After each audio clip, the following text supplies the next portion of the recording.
Die jaar is verby. Jy voel jy het genoeg jou kwota volgemaak met al die moeilikheid wat jy moes gehandel het hierdie jaar. Die lewe druk, omstandighede verander.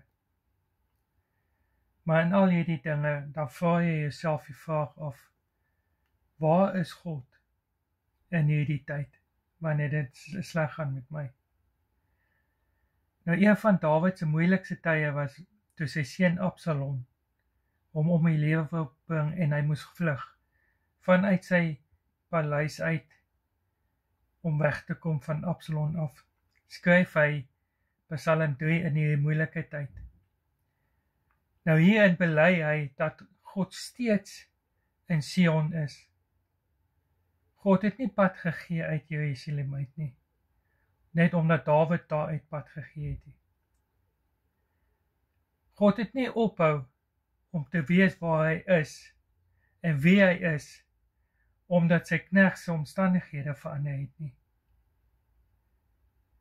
En 'n ding wat ons moet verstaan is dat die Here is nog steeds die Here.